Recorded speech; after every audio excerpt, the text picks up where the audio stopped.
We are in Hebrews, the 9th chapter, and last week we dealt through verse 22. And you'll recall in the first half of this chapter that we are dealing with the dwelling place of God. And in fact, we even paused and watched a short video concerning that, and animation illustration, if you will. And we looked at the idea in the Old Testament, the dwelling place of God was represented by the tabernacle, the Holy of Holies, and then the temple, the Holy of Holies. And by the time we get to chapter 9, the Hebrew writer's saying that was representative or an image, a shadow of the real things. That Jesus did not, after he made a sacrifice, just like the high priest would, or in a similar way that the high priest would, he did not go into the temple, but rather he went to heaven itself. And there is where he sits.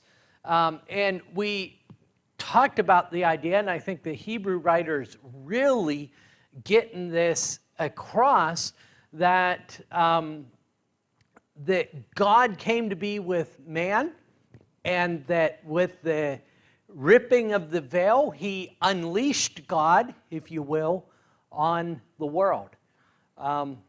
Very incredible idea. I'm not sure if we talked about here, but I at least alluded to the fact that when we look at Mark, the beginning of Mark, that Jesus says the good news is the kingdom. And that's exciting for us. The good news is the kingdom. It's not just about where we go when we're dead. It's about the fact God came here. And God is with us and allows us to share God. And so we only have that through Christ. So the Hebrew writer in the first 3 quarters of this chapter is dealing with that idea, the way Christ made that available. Also, though, he introduced this idea that I encouraged you to highlight, and we're going to get into it in chapter 10 in a few moments, but it's the matter of conscience. The Old Testament keeps dragging you back to those sins, dragging you back to those sins, dragging you back to those sins. There were daily sacrifices, of which were incredibly bloody, and they were designed to be bloody. And then there was the annual sacrifice on the Day of Atonement, where there was a continual remembrance of sin. And we're going to see that our author, our writer, brings that up here in the 10th chapter. The idea is where you're continually being reminded of those sins. They're continually dogging you, if you will. But we see in chapter 9, verse 9, that Jesus is able to make perfect the conscience of the worshiper. It's been suggested it's only when our conscience is clean that we can truly worship God, that we can pay homage to Him, that we can come to Him in a spirit of reconciliation. That was not available in the Old Testament. He brought that up again in verse 14, that our conscience is purified, again, through Jesus Christ.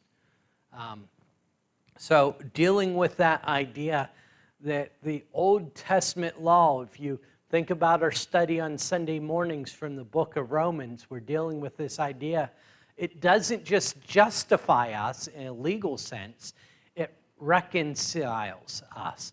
It gives us a relationship with God where we're able to approach Him with the purity He deserves because Jesus has given that to us. Now, lastly, what we dealt with in through verse 22 is this idea that God has this dual covenant.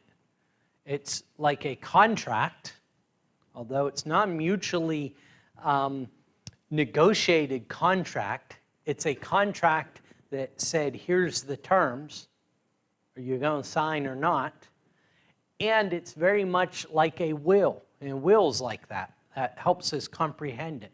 And those are the two examples that are tied up in the Greek word for covenant. And of course, for a will to be enacted, what has to happen? Death, right? And that illustration's brought out by a writer. And they tied that into the fact that this is why under the Old Testament, everything was purified by blood. It was pointing towards that pure blood that was to come. Questions or comments before we continue on, starting in verse 23.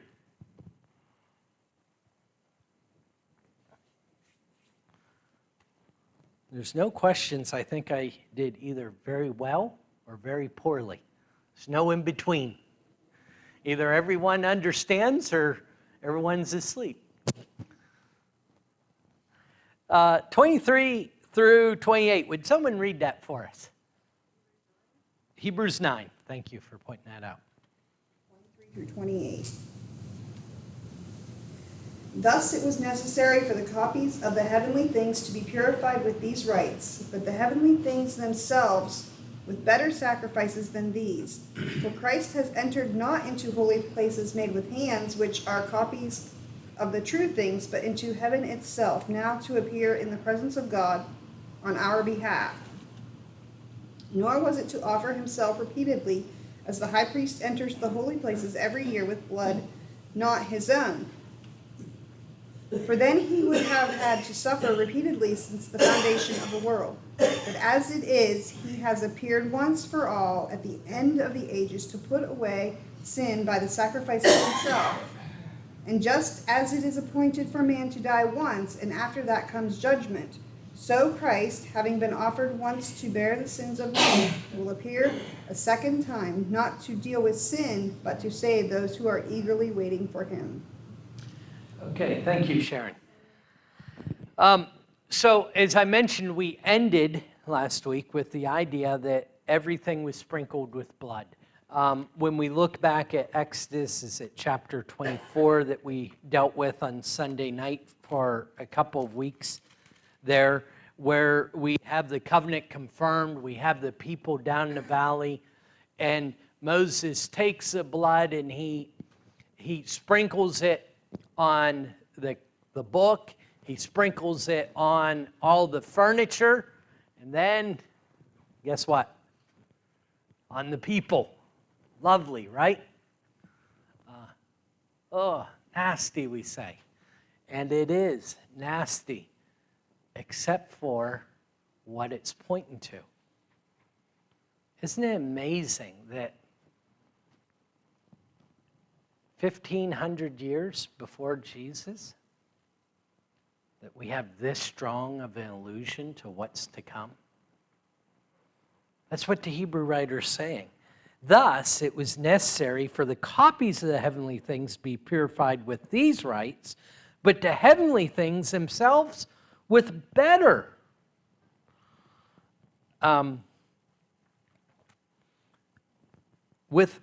sacrifices than these. For Christ entered not into the holy place made with hands, the copies of the true things, but into heaven itself. Again, we see that that's where the throne of our kingdom is. Now, for me, there's a strong allusion to the church throughout all of this, right? We're talking about the worshipers and throughout all this. So for me, it gets difficult. Where's he talking about heaven? Where's he talking about the church? Think about this, if you would, please. You had the Holy of Holies, right? That represent God's presence. It was the center of worship. And then you had the kingdom, the Jewish kingdom, all around, right?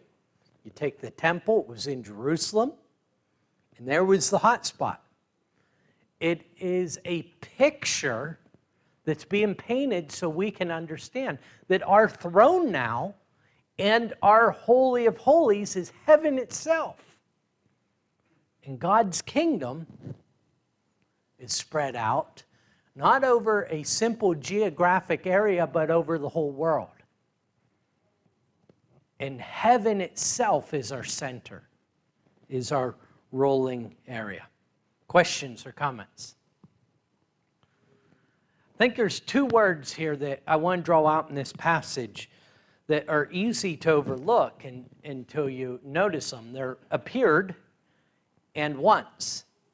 There are three appearances referenced here. One is in verse 24. But into heaven itself, now to appear in the presence of God on our behalf. Now there's significance there that we've emphasized why Jesus is so important. He's our high priest. He's our advocate. So he is there on our behalf, but where is he? Heaven itself. He appeared in heaven. 26, halfway through the verse, there's a new sentence that starts there. But as it is, he hath appeared once for all at the end of ages, to put away sin and sacrifice on himself. Where do you appear there? What's that appearance talking about? Here on earth. Yeah, well, here it's on earth in 3 BC, right? Is what we're talking about. And then the final appearance is in 28. So Christ, having been offered once to bear the sins of many, will appear a second time. Now notice this, not to deal with sin. Why does Jesus come back? He's already dealt with sin. That's the writer's premise. He's dealt with it. It is done. In fact, we're seeing, and it's going to be emphasized more in chapter 10, that he's sitting. Yeah, I think I'm on the left, but no, I'm on your right. He's sitting at the right hand of God. Actually, I am wrong because it would be from the throne. I should be on the other side. The idea is that his work's done, right? That's when we're supposed to sit. And the priests, we see, are in chapter 10, are standing. They're still working in the Old Testament. So he's not going to deal with sin. That's already done. Why is he going to appear the second time?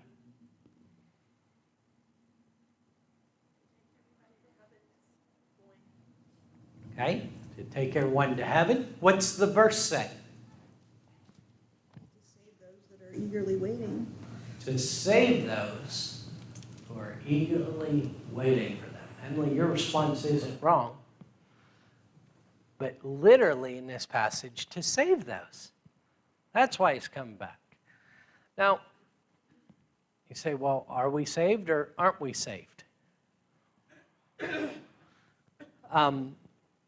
When you think about what these people were going through and are going to go through,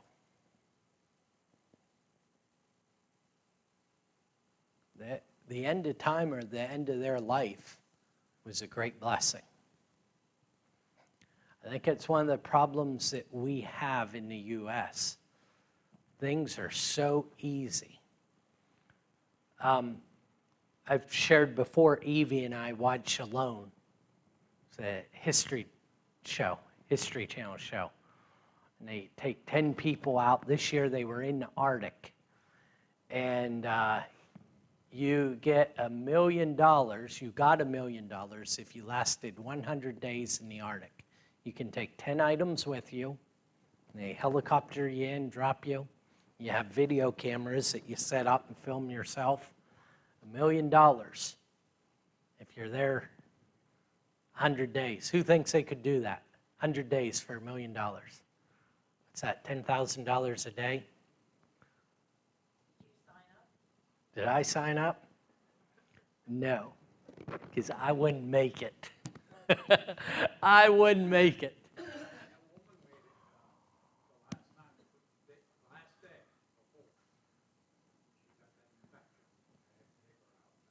Yeah, she was pretty close. I thought she was at day 89.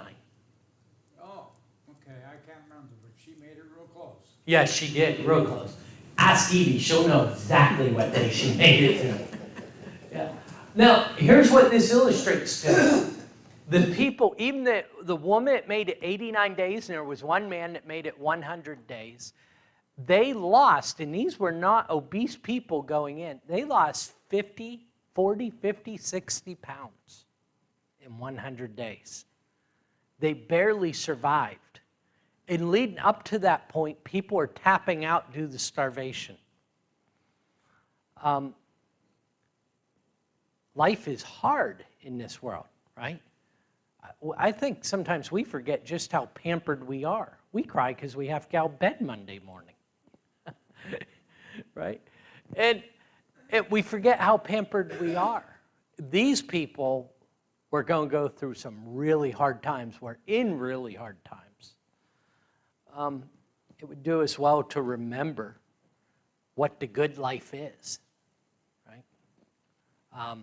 So Jesus is going to appear to save those. I think this is interesting. For those who are eagerly waiting for him. This ties in with what I was just saying. Is this your prayer, that Jesus would return? Are you eagerly waiting for him?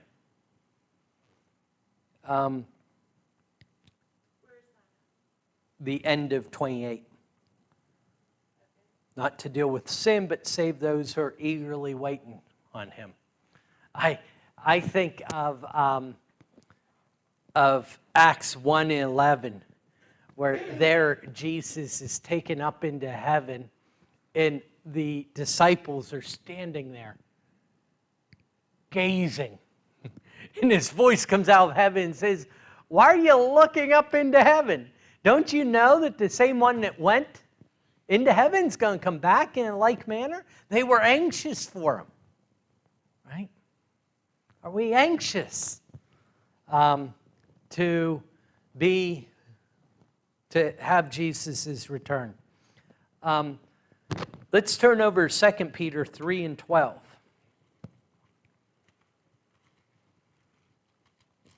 One last passage here. The sentence actually begins in verse 11, so I'll start in 11. Since all these things are thus to be dissolved, what sort of people ought you to be in the lives of holiness and godliness, waiting for and hastening the coming of the day of God, because of which the heavens will be set on fire and dissolved, and the heavenly bodies will melt as they burn. He's talking about hastening, waiting on that day of the Lord. Something that should be looked forward to for the Christians. A great day of rejoicing because Jesus is coming back to save us.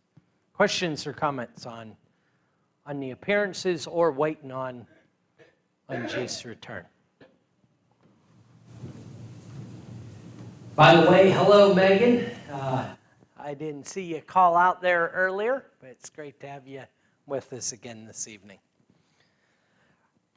The other word, so we talked about appeared. The other word that's in this is once.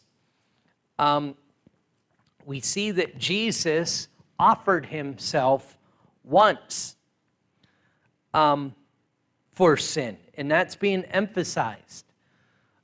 He's going to return yet once more. And we see in 27, for man, that we are to live once, that we are going to die once, that we are going to be judged once. Right? The idea there is being brought out. Now, 27, in just as it's appointed for man to die once, there's been teaching on this, and actually it's pretty common, I hear it periodically, that God has your date written. It's not what this passage is saying or teaching at all. It's saying that you are going to die. That's what it's saying, not that there is a day that you are going to die. In fact, the Greek term is laid up. It's the same word used in the parable of the talents when you read about the talents being laid up when the master comes back and the one who buried them says, here's the talents that were laid up for you, right? He's saying it's laid up for you to die once. And then after that, it's the judgment. Why is he tying the judgment in here?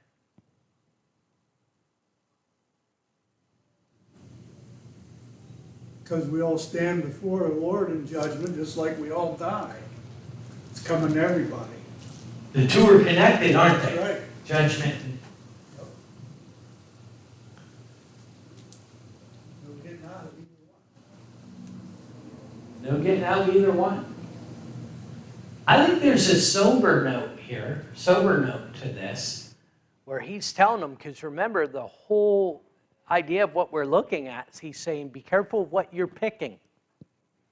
Don't go back to that Old Testament because you're giving away Christ. Right? And we can apply that to us today. Don't go back to anything. Don't leave Christ for anything. Because we are going to give an account for that decision, for our decisions. But in context here, this is not a negative thing whatsoever for the Christian. He just got done saying that Jesus died for sin once for all. It's taken care of, right? He dealt with it. And that's right there. In fact, that statement is made right before he says he's coming back to save those who eagerly wait for them.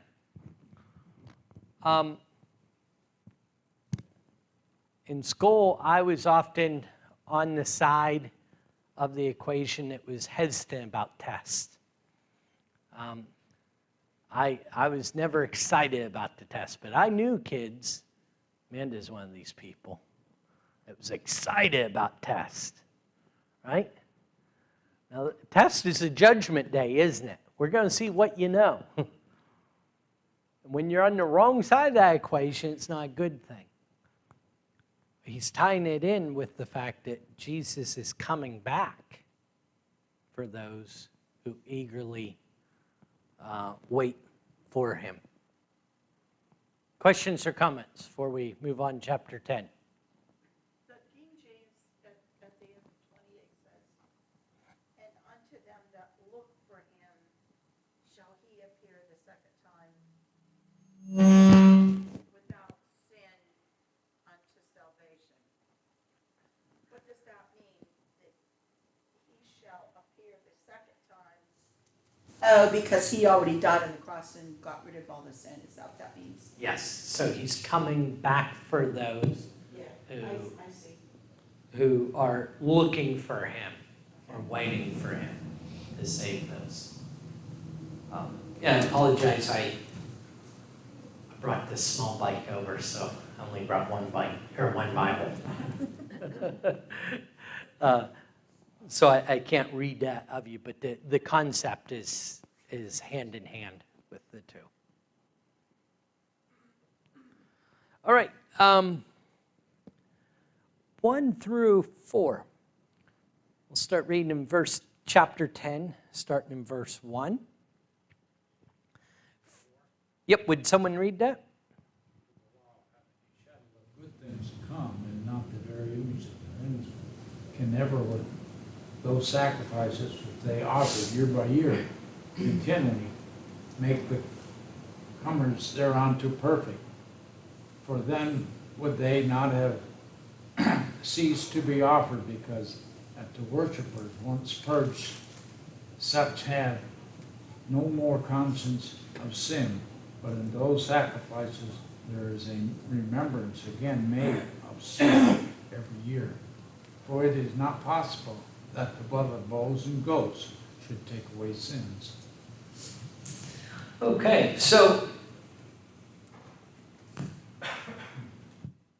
as we're coming through here, we noted that Jesus is superior to angels, he's superior to Moses, he's superior to the Aaron in the priesthood.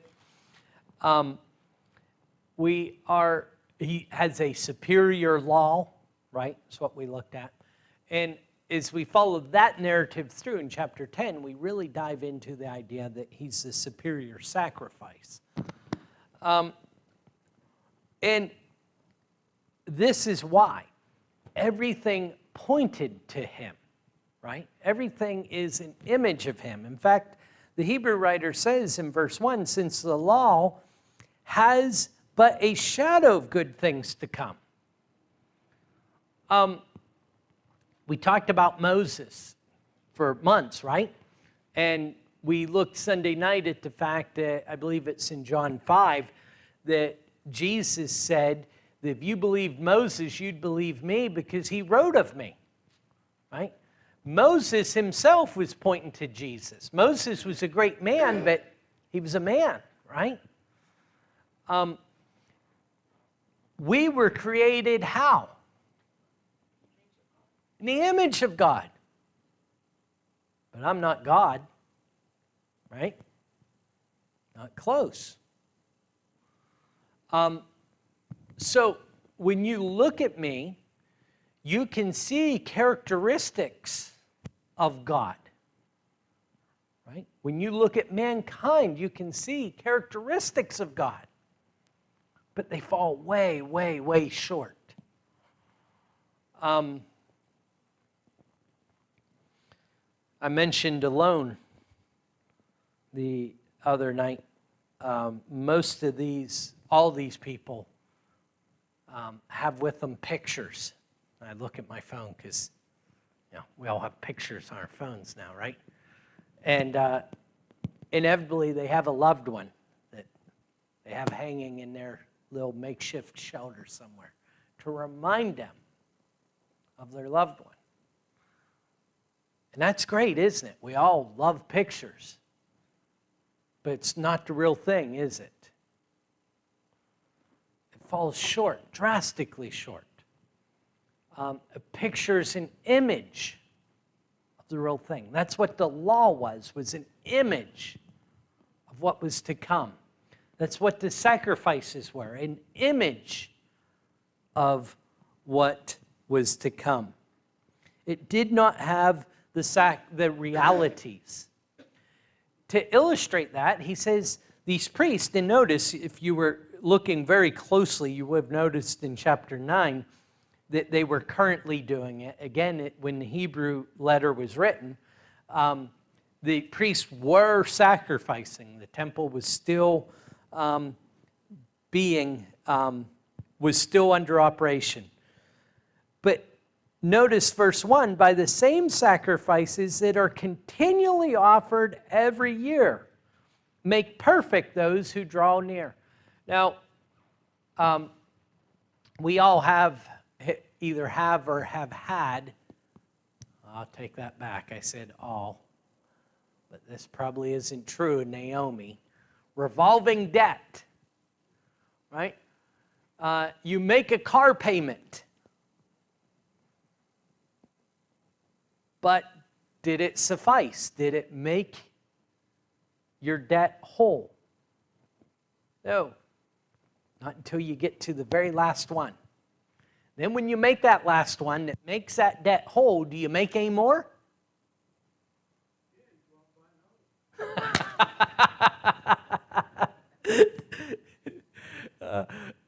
Yeah, that is, in fact, normally before that last one, right?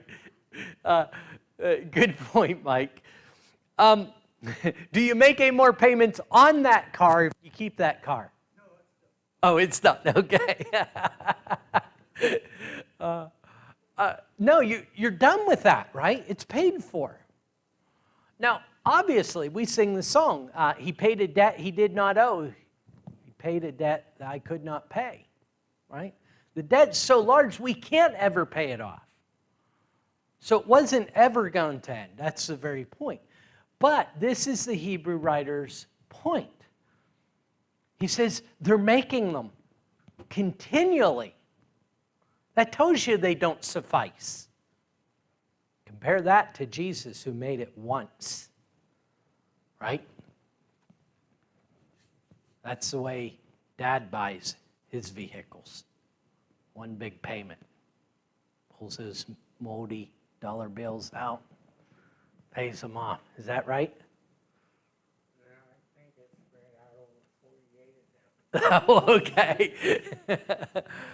But you see, that's how Jesus paid for it, once for all.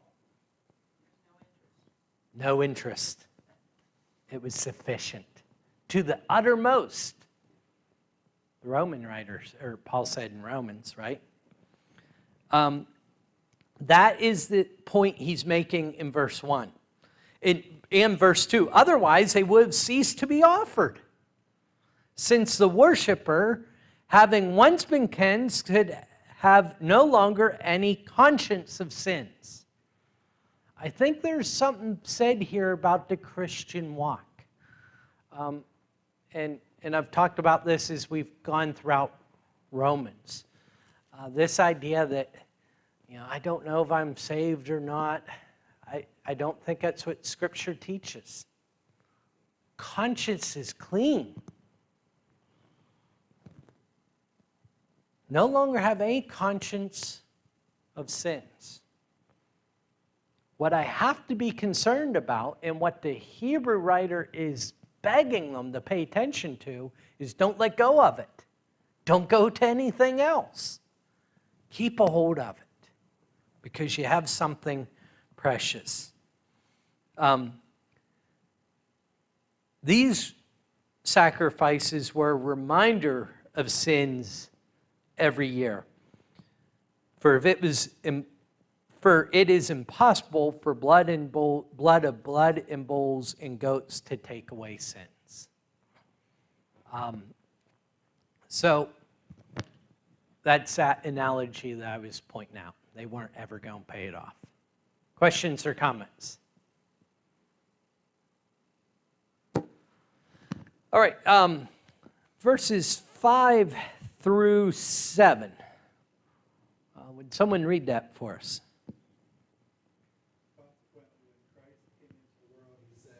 Sacrifices and offerings you have not desired, but a body have you prepared for me. In burnt offerings and sin offerings you have taken no pleasure. Then I said, behold, I have come to do your will, O God, as it is written of me in the scroll of the book. Okay.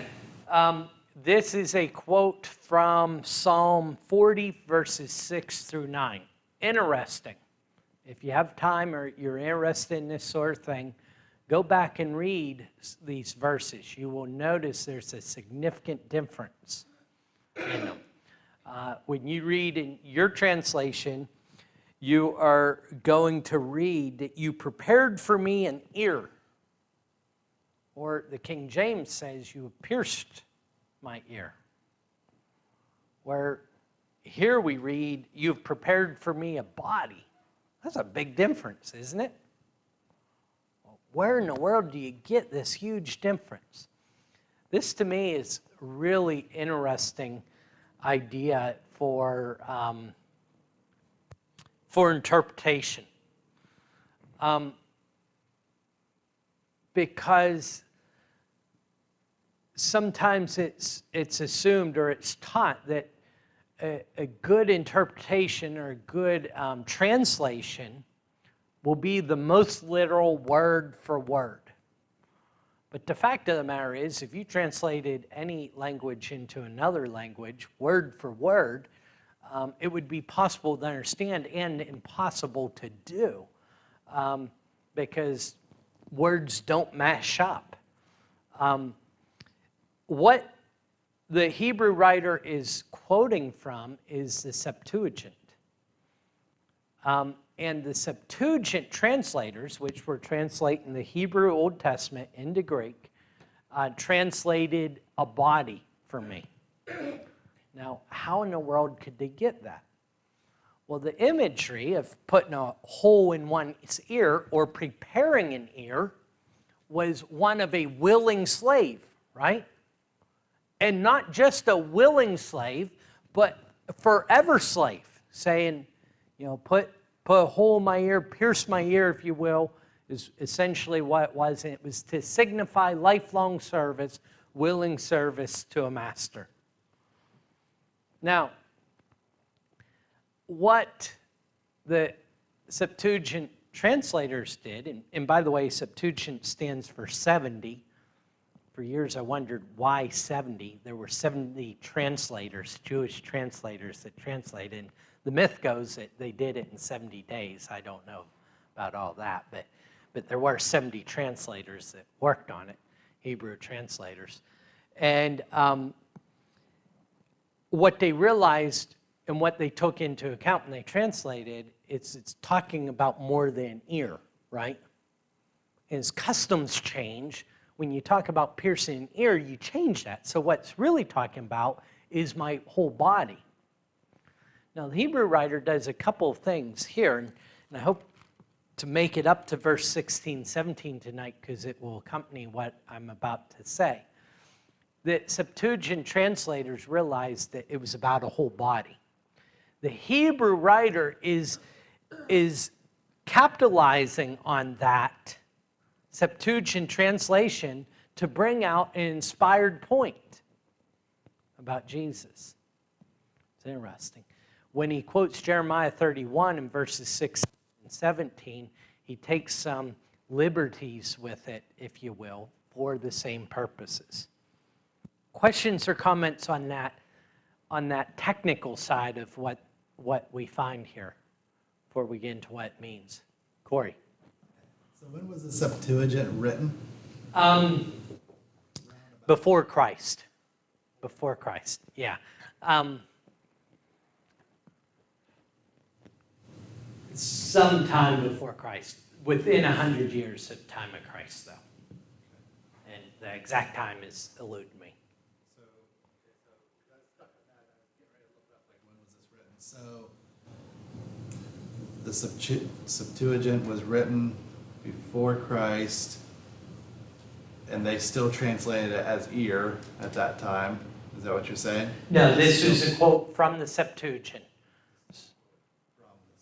Yes. Okay. So if you turn your Bible back to Psalm 40, 6 through 8, it will read something about an ear. If you're reading from the ESV, it'll say, you prepared an ear for me. I believe King James says something along the lines of, you've pierced my ear. Something pretty close to that. Okay. I just don't connect, like, why both of them just don't agree and say the same thing, I guess. I just, like, why doesn't it say body back here now? Like in English, you know, why doesn't it just say body here or ear there, you know, and just agree with each other? Okay, so great question. So the manuscripts that we have for our Old Testament are going to be Hebrew manuscripts, ancient manuscripts, or copies of ancient manuscripts in Hebrew. So it was translated into our Old Testament. This is a great question, by the way. Then the New Testament was written in Greek, and we have manuscripts for that, and some of them are together, fragments of together. That is how we get our New Testament. So when Psalm 40 was translated, it would have been translated from ancient Hebrew manuscripts. When Hebrews, the book of Hebrews, was translated, it was translated from Greek translate. You follow me? So in the middle of this time period, and actually most of the manuscripts are after the time of Christ, even for the Old Testament, but that's their origination. You have translators, before translations were popular, that put the Old Testament Hebrew into Greek. And what I was illustrating earlier, that you cannot have a literal translation and it be a translation, really is played out in the Septuagint. So there's things that are different. So the Septuagint translators, instead of using word for word in this particular instance, used more thought for thought. They said, okay, what's Scripture saying? and it's something about more than an ear, it's about a body. You follow me? Now, that word for word is what we would call literal translation. Thought for thought's more like what we call paraphrase. And we kind of use those words as they're one or the other, but actuality, it's a pendulum somewhere in between those two ideas. Does that make sense? It's a great question because it helps us to understand why there's a difference here, but also helps us to understand where our Bibles have come from as well.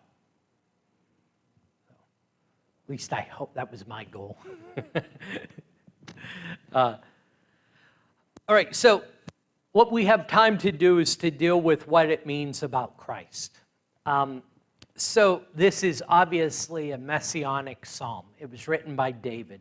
Sacrifices and offerings you did not desire. Where were they not commanded in the Old Testament? Sacrifices and offerings. Yes, absolutely were. Now, what's Scripture saying? God did not desire them, but He commanded them.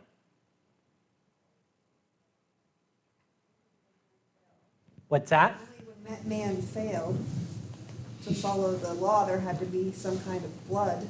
Okay. But if He didn't desire them, why did He command them? To love them. That reconciliation had to happen. But they didn't bring reconciliation. Well, no, but it's still, It's establishment of a pattern. there you go.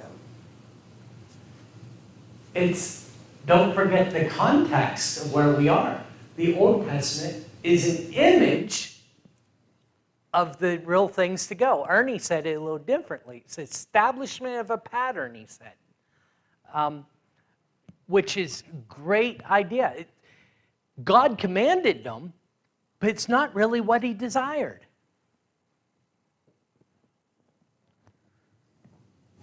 But a body you have prepared for me. What body are we talking about there? It's why the author uses the Septuagint. What? Jesus' body. I didn't desire sacrifices and offerings. What's really going to appease me is Jesus. The superior sacrifice. That's what he's talking about. Verse 4. In burnt offerings and sin offerings you have taken no pleasure. Then I said, behold, I have come to do your will. Who's making that statement? Jesus. This is how He prepared the body. Jesus came to do His will. O God, as it is written of me in the scroll of the book. The scroll is the idea of the head of something, the end of something. Really, this wording is easier in the King James, less literal, but easier to understand.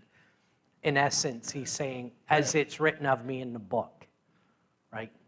I believe King James may say the whole of the book. Is that whole of the book? Is that right? Volume of the book. There it is. Thank you. So he's saying, I came to do your will as it was written of me in your book. Now bear in mind, this was originally penned by David. So what's he talking about? Is he talking about the Pentateuch, the Torah, the first 5 books? He's talking about the spirit of all of it, right? And Jesus was in those first 5 books. He's in Genesis 3:15. He's in Deuteronomy 18. Moses said, there's a prophet after me. He's in every one of those books, right? The sacrifices of Leviticus are all pointing to Jesus. That's his point. All these things were pointing to the superior sacrifice. Questions, comments? Hope I didn't confuse you too much with the difference in translations. do go back and read Psalm 40 if you would, and you'll see the variation there. And hopefully we talked about the purpose of that. Thank you for your time. Lord willing, we'll pick up there next week.